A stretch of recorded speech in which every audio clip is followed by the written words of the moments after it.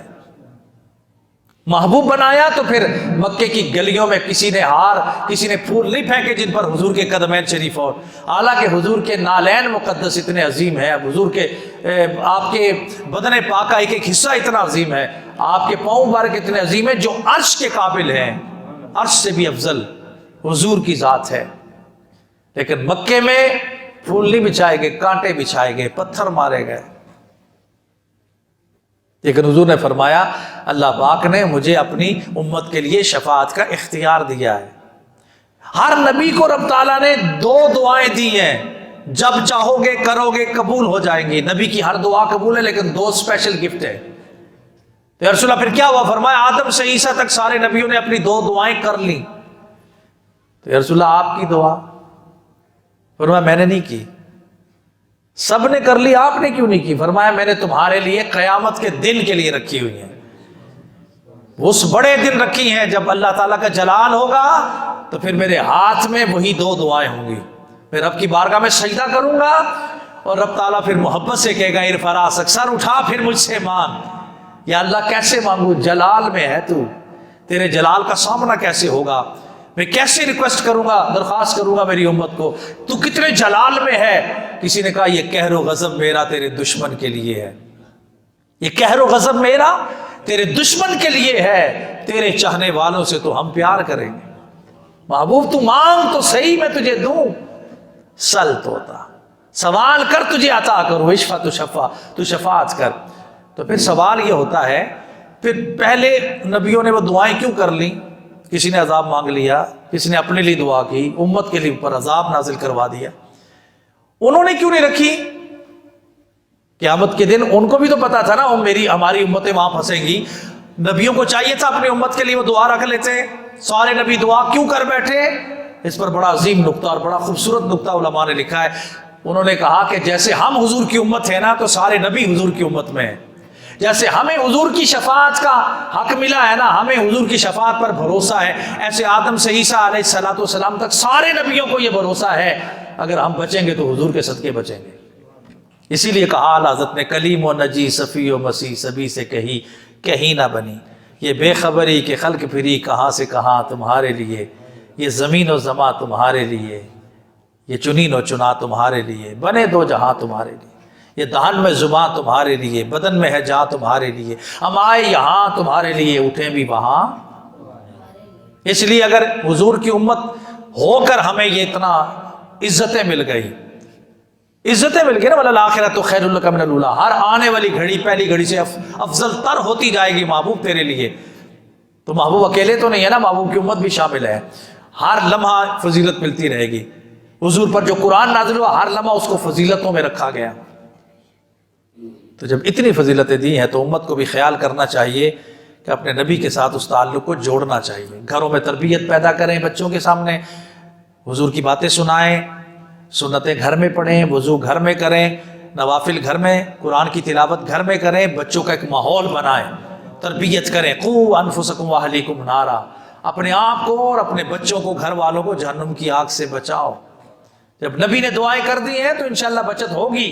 ہمارا بھی حق ہے نا، ہم نبی کی ان دعاؤں پہ عمل کریں، ان کی شریعت پہ عمل کریں، ان کے بتائے ہوئے نظام کو اس کو فالو کریں، اس کی پیروی کریں، اس کی اتباع کریں، اور پھر یہ دعا کریں اللہ ہمارے وطن عزیز پاکستان کو دین محمدی کے نفاذ کے لیے ہمیں اچھے حکمران عطا فرما دے، دین تخت پہ آ جائے، اپنی رحمتیں عطا فرما دے۔ وما علیہ الا البلاغ